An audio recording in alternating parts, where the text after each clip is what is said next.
Hi friends, நம்ம இன்றைக்கி என்ன பார்க்க போகிறோன்னா, நான் cross cutting blouse cutting video போட்டிருந்தேன். அதனோட ஸ்டிச்சிங் வீடியோ தான். இப்போ நான் வந்து அடித்து திருப்ப போகிறேன் கழுத்து. அந்த 1/4 இன்ச்சோ இல்லை 1/2 இன்ச்சோ நம்ம என்ன அளவு விட்டோமோ அதில் அப்படியே வச்சு திருப்பிகிட்டே வந்துடணும். கழுத்து திருப்பிட்டு அதுக்கப்புறம் சுற்றியும் நம்ம அடிச்சிட்டோம் அப்படின்னா கரெக்டாக இருக்கும். இப்போ நம்ம வந்து நாச் பண்ணிக்கலாம்.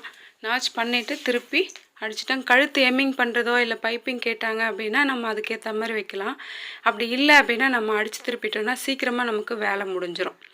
இப்போ அந்த ஓரத்துலேயே ஒரு தையல் போட்டே வாங்க. இப்போ நம்ம கழுத்தை முடிச்சுட்டு அதுக்கப்புறமா நம்ம பேக்கோட எல்லா பக்கமும் தையல் போட்டுடணும். எல்லாருக்கும் இது தெரியும்.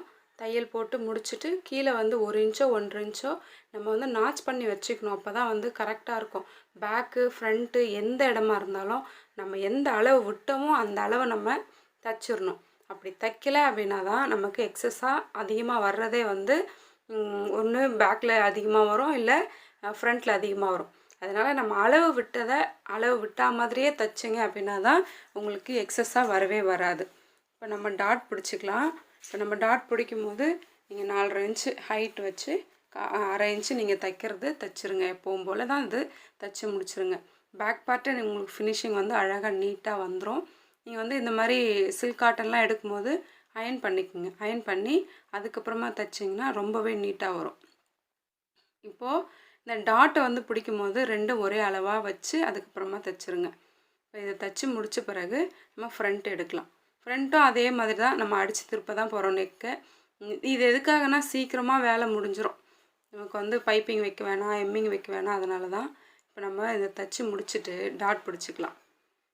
நீங்கள் நாச் வந்து அந்த வளைவில் மட்டும் நல்லா லான்ச் பண்ணிங்கன்னா தான் உங்களுக்கு வந்து அது வளைஞ்சி கொடுக்கும். இப்போ இது கிராஸ் கட்டிங்னால நீங்கள் இழுத்து தைச்சிங்க அப்படின்னா உங்களுக்கு அங்கே துணி நிற்கும். நீங்கள் இழுக்கவே கூடாது. அதுவே அப்படியே போயிட்டே இருக்கும். நீங்கள் தைச்சி பாருங்கள், அப்போ தெரியும். நீங்கள் கிராஸ் கட்டிங் போடும்போது இழுத்து தைச்சிங்கன்னா ப்ளவுஸ் அங்கங்கே இழுக்கிற மாதிரி இருக்கும். அந்த மாதிரி பண்ணவே கூடாது. அது எப்படி போதோ அதே போக்கில் அப்படியே தைச்சிடணும். இப்போ நம்ம வந்து டாட் பிடிச்சிக்கலாம். 1.5 இன்ச்சோ 1 இன்ச்சோ உங்கள் விருப்பம். அது டாட் பிடிச்சிட்டு அதுக்கப்புறமா நீங்கள் வந்து பாருங்கள் எவ்வளோ அழகாக நீட்டாக வரும்னு பாருங்கள். டாட் பிடிச்ச பிறகு உங்களுக்கு ஷேப் நல்லா தெரியும். 2 டாட்டுக்கே எப்படி இருக்கு பாருங்கள். இப்போ நம்ம 3ஆவது டாட் பிடிச்ச பிறகு பாருங்கள். அதனால தான் கிராஸ் கட்டிங் போடும்போது எல்லாருக்குமே அது ஃபிட்டிங் கொடுத்துரும். அது வந்து உங்களுக்கு போடும்போது ஃப்ரண்ட்டில் நல்லா இழுத்து கொடுக்கும். அதனால் கம்ஃபர்டபுளாக இருக்கும். இப்போ இதே மாதிரி நான் 2 தைச்சிட்டேன். இது சரியாக இருக்கான்னு பார்த்துக்குங்க. சரியாக இருந்த பிறகு நம்ம பட்டியை தைச்சிக்கலாம். நீங்கள் பட்டியை தைக்கும் போது உங்கள் விருப்பம். பட்டி எப்படியெல்லாம் தைக்கணுமோ நம்ம விருப்பம்தான் அது தைக்கிறது. இதே மெத்தடில் தான் தைக்கணும் அப்படின்னு கிடையாது. ஈஸியாக எது இருக்கோ அதே மாதிரி நம்ம தைச்சிக்கலாம். இப்போ நான் தைக்கிறது வந்து தைச்ச பிறகு பட்டி உங்களுக்கு 2 மெத்தடில் உங்களுக்கு சொல்லியிருக்கேன் இதில். இப்போ இது ஆஸ் யூஷுவல் எப்பவும் தைக்கிற மாதிரி அந்த 1/2 இன்ச்சில் நம்ம அப்படியே தைச்சிட்டு வர்றது. அந்த 1/2 இன்ச்சில் நம்ம தைக்காமல் நம்ம 1/2 இன்ச்சு விட்றோம் பார்த்தீங்களா, 1/2 இன்ச்சோ 1/4 இன்ச்சோ விட்றோம் பார்த்தீங்களா, அதை வந்து நம்ம ஒழுங்காக தைக்காதனால தான் நம்மளுக்கு எக்ஸஸாக வருது. நம்ம ஜாயின் பண்ணும்போது கஷ்டமாக இருக்குது நம்மளுக்கு. எந்த பக்கம்னாலும் ஒரு பக்கம் உங்களுக்கு அது அதிகமாகிடுது. இப்போ பேக் இருக்குது. பேக் மேலே நான் ஃப்ரண்ட்டை போட்டிருக்கேன். அங்கே எவ்வளோ தைக்கணுமோ அதை நான் மார்க் பண்ணிட்டேன். இங்கே நம்ம எவ்வளோ தைக்கணுமோ அதை மார்க் பண்ணிட்டேன். இப்படி நீங்கள் மார்க் பண்ணிக்கோங்க, உங்களுக்கு எக்ஸஸாகவே வராது. அப்போ பட்டியிலையும் நம்ம எவ்வளோ தைக்கணுமோ மார்க் பண்ணிக்கோங்க. இப்படி மார்க் பண்ணிவிட்டு கூட நம்ம அட்ஜஸ்ட் பண்ணிக்கலாம். நம்ம அதே அளவுக்கு மார்க் பண்ண அளவே தான் தைக்கணும்னு இல்லை. இப்போ நீங்கள் வச்சு பாருங்கள், திருப்பி வச்சு பார்த்தீங்கன்னா இது கூட கரெக்டாக மேட்ச் ஆகணும். அந்த மேட்ச் ஆகிற மாதிரி வச்சு அப்படியே தைங்க. அதுதான் நமக்கு தேவை இல்லைங்களா. நம்ம வந்து 1/2 இன்ச்சு விட்ருக்கோம், அந்த 1/2 இன்ச்சிலே தான் தைக்கணும். கொஞ்சம் போல் எக்ஸஸாக இருந்தால் கூட நீங்கள் வந்து கரெக்டாக வச்சு அதுக்கப்புறமா நீங்கள் தைச்சி பாருங்கள், உங்களுக்கு நீட்டாக வரும். இப்போ நீங்கள் சரி பார்த்துட்டு அதுக்கப்புறம் எங்கே வருதோ அங்கே நான் இது எதுக்காக பின் போடுறேன் அப்படின்னா உங்களுக்கு தெரியணும் அப்படின்றதுக்காக தான். நம்ம அப்படியே கூட வச்சு தைச்சிடலாம். நான் உங்களுக்கு பின் போட்டு அதை எப்படி செட் பண்ணால் இந்த மாதிரி வந்து நமக்கு எக்ஸஸாக வராமல் இருக்கும் அப்படின்றதுக்காக தான் இந்த பட்டி வச்சு நான் உங்களுக்கு ஊக்கு போட்டு காட்டுறேன். இப்போ நம்ம வந்து துணியை வந்து எந்த அளவுக்கு தேவையோ அந்த அளவுக்கு மட்டும்தான் நம்ம அங்கே தான் தையல் போட போகிறோம். அதை நீங்கள் மார்க் பண்ணிவிட்டு தைச்சிங்கன்னா எக்ஸஸாக வராது. எல்லாருக்குமே ஜாயின் பண்ணும்போது தான் பிரச்சனை வரும். ஜாயின் பண்ணும்போது தான் வந்து ஒன்று அதிகமாக இருக்கும், ஒன்று மேலே வந்து எக்ஸஸாக வரும், இல்லை கீழே எக்ஸஸாக வரும். அதுக்கு இந்த மாதிரி நீங்கள் முதல்லையே செக் பண்ணிக்கங்க. இப்போ செக் பண்ணிவிட்டு நீங்கள் அந்த கிராஸ் எல்லாம் கூட எடுத்து விட்டு அதுக்கப்புறம் செக் பண்ணுங்கள். இப்போ எடுத்து விட்டுட்டு செக் பண்ணி பாருங்கள். நீட்டாக வந்துச்சு அப்படின்னா ஓகே, இப்போ நம்ம தையல் போடலாம். பட்டி ஜாயின் பண்ணலான்னு ஜாயின் பண்ணிங்கன்னா உங்களுக்கு அந்த எக்ஸஸாக வர பிரச்சனைலாம் வராது. அதுதான் எல்லாருக்கும் மேக்ஸிமம் ப்ளவுஸில் வர பிரச்சனையே அதுதான். இந்த மாதிரி நீங்கள் செக் பண்ணிவிட்டு முதல்லையே பட்டி வச்சிட்டிங்க அப்படின்னா கிடுகிடுன்னு தைச்சிடலாம். நீங்கள் பேக்கோட ஹைட்டுக்கும் ஃப்ரண்ட்டோட ஹைட்டும் கரெக்டாக மேட்ச் ஆகணும் இல்லைங்களா? அது மேட்ச் ஆகுதான்னு நீங்கள் பார்க்குறீங்க. ஃப்ரண்ட்டு நீங்கள் பார்க்கணுன்னு அவசியம் இல்லை. இந்த சைடை மட்டும் நீங்கள் வாட்ச் பண்ணிவிட்டு நீங்கள் அப்படியே தைச்சிருங்க. இவ்வளோ தான் பட்டி. ஒரு மெத்தட் வந்து ஆஸ் யூஷுவல் தைக்கிற மாதிரி, இது நீங்கள் வந்து செக் பண்ணிவிட்டு தைக்கிறதுக்காக நான் இதை சொல்கிறேன். தெரியாதவங்க இந்த மாதிரியே நீங்கள் வச்சு தைச்சி பார்க்கலாம். இப்போ நம்ம அதை பட்டியே அப்படியே தைச்சி முடிச்சிருவோம். அந்த தையல் வந்து எங்கே வரணும் அப்படின்றத நீங்கள் மார்க் பண்ணிக்கோங்க.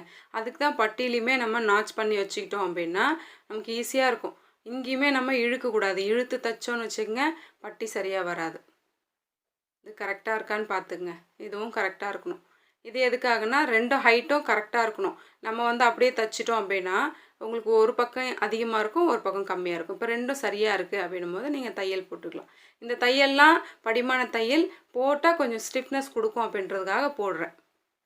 இப்போ நம்ம கொக்கி காஜா எடுத்துக்கலாம். இது வந்து காஜா நீங்கள் ஒரு 1/4 இன்ச்சு வச்சு தைச்சிட்டு அதுக்கப்புறமா நம்ம ஆஸ் யூஷுவல் தைக்கிற மாதிரி தான். இது வந்து கொக்கிக்கு 2 இன்ச்சு எடுத்துருக்கேன். 2 இன்ச்சை வந்து 1 இன்ச்சாக மடித்து வச்சுருக்கேன். மடித்து வச்சுட்டு இப்போ நம்ம கொக்கி காஜா வச்சிடலாம். நீங்கள் பட்டியும் ஃப்ரண்ட்டும் அழகாக நீட்டாக முடிச்சிட்டிங்க அப்படின்னா அதுக்கப்புறம் கொக்கி காஜா இதெல்லாம் நீங்கள் எப்பவும் போல் தைச்சிடலாம். ஃப்ரண்ட்டில் வந்து உங்களுக்கு எதுவுமே மிஸ்டேக் வரக்கூடாது அப்படின்னா நீங்கள் ஒரு வாட்டிக்கு 2 வாட்டி செக் பண்ணிட்டீங்க அப்படின்னா ஈஸியாக முடிஞ்சிடும் ப்ளவுஸ். பேக் பார்ட்டு நீங்கள் ஈஸியாக தைச்சிருவீங்க. ஃப்ரண்ட்டில் வந்து தைக்கும் போது வர ப்ராப்ளம் என்னன்னா பட்டி ஜாயின் பண்ணுறது தான் உங்களுக்கு பிரச்சனையே வரும். ஏன்னா பட்டியை நம்ம வந்து ஒரு 1/4 இன்ச்சு விட்டுருப்போம். ஆனால் 1/4 இன்ச்சுக்கு உள்ளவே கூட நம்ம வச்சு தைச்சிருவோம். அப்படி இல்லைன்னா 1/2 இன்ச்சு விட்டுருப்போம். அதை வந்து 1/2 இன்ச்சுக்கு மேலே கூட வச்சு தைப்பாங்க இழுத்து இழுத்து தைக்கும் போது. அந்த மாதிரி பிரச்சனை தான் வருமே தவிர நம்ம பேக்கை தான் போட்டு கட் பண்ணணுமே, கரெக்டாக தானே கட் பண்ணோம். எப்படி வந்து எக்ஸஸாக துணி வருது அப்படின்னா நம்ம தைக்கும் போது விடுறது தான் அது.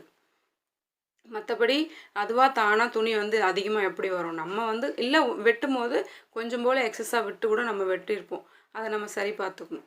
இப்போ கையை அடித்து திருப்பிக்கலாம். கையை ஆஸ் யூஷுவல் நம்ம அடித்து தான் திருப்புகிறோம், எம்மிங் பண்ணல. நீங்கள் அடித்து திருப்பிட்டு ஒரு படிமான தையல் போட்டு எடுத்துக்கிட்டிங்க அப்படின்னா உங்கள் கை நீட்டாக வந்துடும். அழகாக இருக்கும் பார்த்தீங்கன்னா. கை வந்து சுற்றியும் தைச்சி முடிச்சிருங்க. தைக்கும் போது இதுக்குமே இழுக்கக்கூடாது. அதுவும் இந்த சில்க் காட்டனுக்கெல்லாம் இழுத்திங்க அப்படின்னா அங்கங்கே அப்படியே தூக்கி தூக்கி தெரியும். இப்போது இதை முடிச்சுட்டு உங்களுக்கு பட்டி வந்து உங்களுக்கு புரிஞ்சிச்சான்னு பாருங்கள். புரியலைன்னா கேளுங்க, நான் திரும்பவும் வந்து உங்களுக்கு சொல்கிறேன். இப்போ நம்ம ஸ்லீவ் ஜாயின் பண்ணிவிட்டு நம்ம அட்டாச் பண்ண வேண்டியதுதான். ப்ளவுஸ் முடிஞ்சிருச்சு. கிராஸ் கட்டிங்காக இருந்தாலும் நேர் கட்டிங்காக இருந்தாலும் தைக்கிற மெத்தட் ஒன்று தான். எந்த ப்ளவுஸ்லையுமே நம்ம இழுத்து தைக்கக்கூடாது. அது இருக்கிற மாதிரியே நம்ம தைக்கணும். பட்டி ஜாயின் பண்ணும்போது தான் நமக்கு ப்ராப்ளம் வரும். இப்போ ஸ்லீவ் வந்து வச்ச பிறகு நீங்கள் செக் பண்ணி பார்த்துக்குங்க. பார்த்துட்டு உங்கள் அளவு என்னவோ அதை ஜாயின் பண்ணிக்கலாம். அப்படியே வரைஞ்சிட்டு ஜாயின் பண்ணிக்கங்க. இந்த நேர்கோடு அப்படியே வரணும் உங்களுக்கு. நீங்கள் எவ்வளோ விட்டீங்களோ அது எக்ஸஸாக போகாமல் கரெக்டான அளவில் போடணும். இந்த வீடியோ யூஸ்ஃபுல்லாக இருந்துச்சு அப்படின்னா நீங்கள் ஒரு கமெண்ட் பண்ணுங்கள், லைக் பண்ணுங்கள். நம்ம அடுத்த வீடியோவில் பார்க்கலாம்.